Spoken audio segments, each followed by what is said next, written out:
Next अब हम चलते हैं फिर से फाइनेंशियल स्टेटमेंट एनालिसिस। हमने पढ़ लिया था कि फाइनेंशियल स्टेटमेंट एनालिसिस होता क्या है। अब हम चलते हैं सीधे अपने टॉपिक पर कि types of financial statement analysis, कि फाइनेंशियल स्टेटमेंट एनालिसिस के कितने टाइप्स होते हैं। चलिए, सबसे पहला टाइप है इसमें external analysis. What is financial statement analysis in external analysis. External analysis मतलब क्या होता है, तो सबसे पहले हम मतलब निकालेंगे। एक्सटर्नल मतलब बाहरी, एनालिसिस मतलब विश्लेषण करना। जब भी कोई बाहरी आपके हर चीजों का एनालिसिस करे तो कौन कौन से ऐसे पर्सन है, कौन कौन से ऐसे बाहरी आदमी है जो आपके फाइनेंशियल स्टेटमेंट को एनालिसिस कर सकते हैं।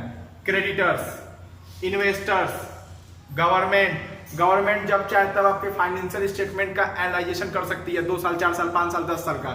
तो ये सब क्या होता है, एक्सटर्नल एनालिसिस होता है। प्रोप्राइटर, इन्वेस्टर्स, जो भी बिजनेस में आपके पैसा इन्वेस्ट करना चाहता है तो सबसे पहले आपके बिजनेस के रूल को देखेगा ना, तो आपके बिजनेस के मेथड को देखेगा ना कि आप बिजनेस करने लायक है कि नहीं करने लायक है। आपके बिजनेस में आपको प्रॉफिट होता है कि नहीं होता है। आपके बिजनेस में लगातार आपको कहीं लॉस नहीं ना होता है।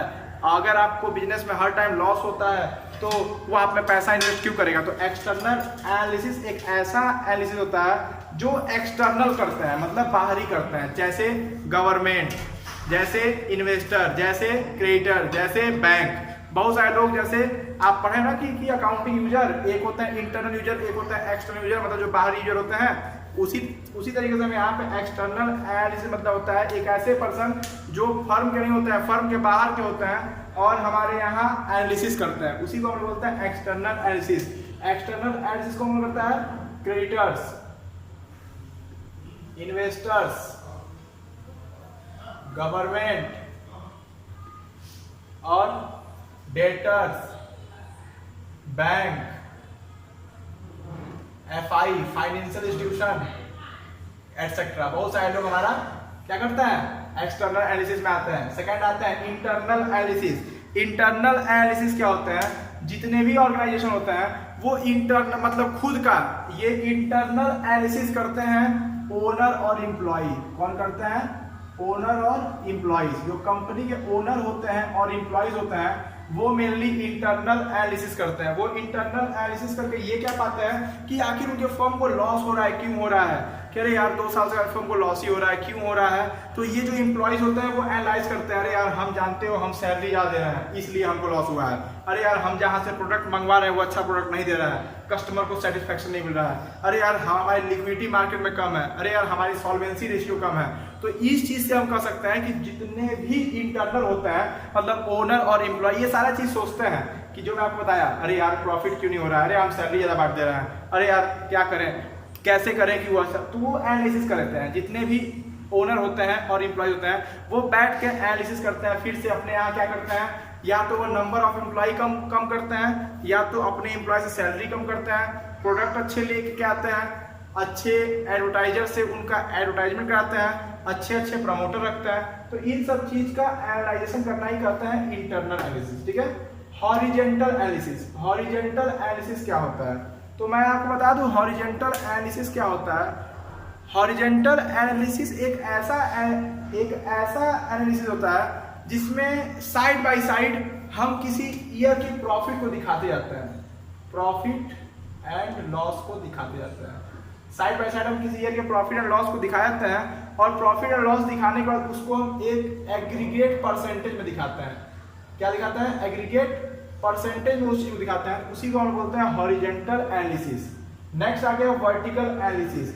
वर्टिकल एनालिसिस क्या होता है, vertical analysis show the relationship between, what is vertical analysis? Vertical analysis of financial statement means the analysis that shows the relationship between P&L statement account, P&L statement account and common size statement, and common size statement। आगे आप पढ़ेंगे common size statement, मतलब आप पढ़ेंगे अब 2 chapter theory के बाद पढ़ेंगे। वर्टिकल एनालिसिस क्या होता है, जो एक ऐसा एनालिसिस जिसमें हम P&L स्टेटमेंट अकाउंट और कॉमन साइज स्टेटमेंट के बीच में जो रिलेशनशिप बनाए, जो रिलेशनशिप बताता है, उसी को हम लोग बोलते हैं वर्टिकल एनालिसिस। वर्टिकल एनालिसिस में हम पूरे फार्मूले से पुट करते हैं। मैं आपको सिंपल बता दूं, फार्मूले में से पुट करते हैं P/A बी का मतलब जैसे मान लीजिए यदि आपको पिछले साल की प्रॉफिट 5 लाख थी और इस साल की प्रॉफिट 4 लाख है, तो बी बाई ए कितना हुआ, 1 लाख आया, और इस 1 लाख को हम परसेंटेज में चेंज करेंगे, तो ये होता है वर्टिकल एनालिसिस। तो व्हाट इज वर्टिकल एनालिसिस? तो vertical analysis of financial statement shows that the relationship between the P&L statement account and common size statement. जो P&L स्टेटमेंट अकाउंट और कॉमन साइज स्टेटमेंट में रिलेशनशिप शो करे उसी को हम बोलते हैं वर्टिकल एनालिसिस। नेक्स्ट आया intra firm analysis. Intra firm analysis होता क्या है? पहला, अभी ये बहुत इंपॉर्टेंट है आपके एग्जामिनेशन के बोर्ड ऑफ के मतलब बोर्ड के पॉइंट ऑफ व्यू से बहुत इंपॉर्टेंट है, तो ये दोनों लिख लीजिए, very very very very important. मैं 4 बार वेरी लिख रहा हूँ, very very very very important, मतलब 4 बार मैं लिखा हूँ, 1-2 बार वेरी इंपॉर्टेंट बोल रहा हूँ, वेरी वेरी वेरी इंपॉर्टेंट बोल रहा हूँ। इंट्रा फर्म एनालिसिस क्या होता है? तो इंट्रा फर्म एनालिसिस एक ऐसा एनालिसिस होता है, नाम बहुत अलग नहीं है, एक है इंट्रा और एक है इंटर, याद रखिएगा, एक है इंट्रा फर्म एनालिसिस और एक है inter firm analysis. Intra firm analysis होता क्या है? तो इंट्रा फर्म एनालिसिस मतलब एक ऐसा एनालिसिस जिसमें एक ही कंपनी अपने 2 या 2 से अधिक साल के फाइनेंशियल स्टेटमेंट का एनालिसिस निकालती है, उसी एनालिसिस को हम लोग बोलते हैं intra firm analysis. Intra firm analysis क्या होता है? इंट्रा फर्म एनालिसिस एक ऐसा एनालिसिस होता है जिसमें कोई कंपनी अपने 2 या 2 से अधिक साल का एक साथ एनालाइज करे, उसी को हम लोग बोलते हैं intra firm analysis. What is intra firm analysis?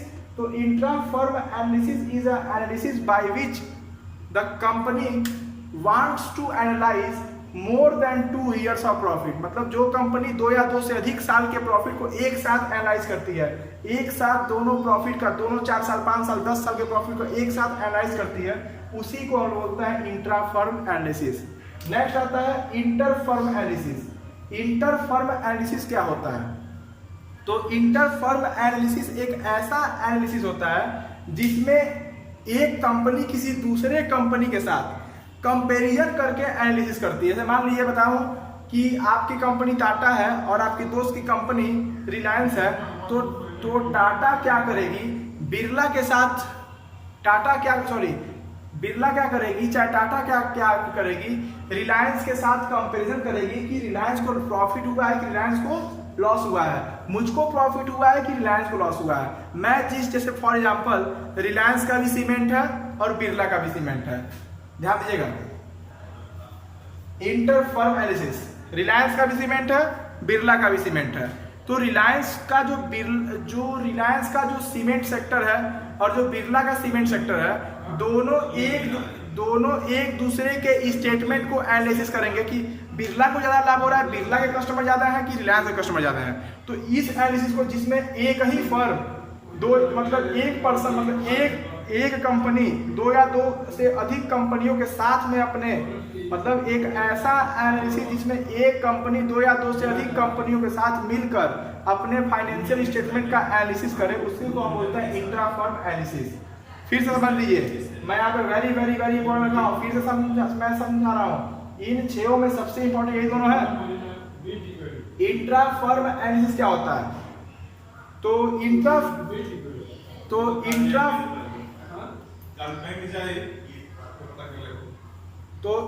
Firm analysis क्या होता है? तो इंट्रा फर्म एनालिसिस एक ऐसा एनालिसिस होता है जिसमें कोई भी ऑर्गेनाइजेशन अपने ही 2 या 2 से अधिक सालों के बैलेंस शीट का एनालिसिस करती है।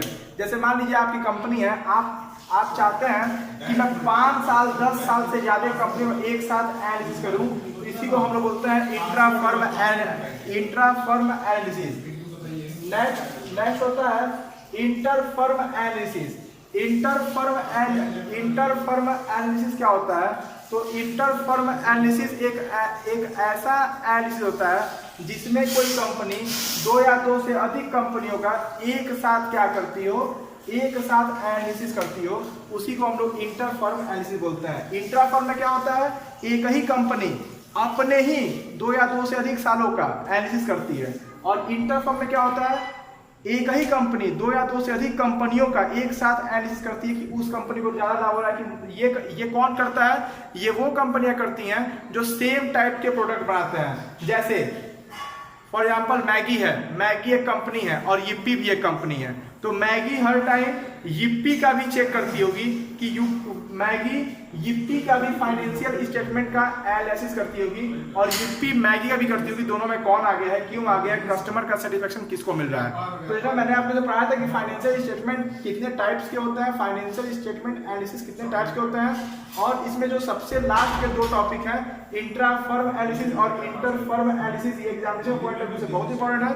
तो नेक्स्ट वीडियो में हम अब पढ़ेंगे कि आखिर और भी चीजें हैं जो मैं आपको नेक्स्ट बताऊंगा, तो आप इसको तब तक पढ़ते रहिए।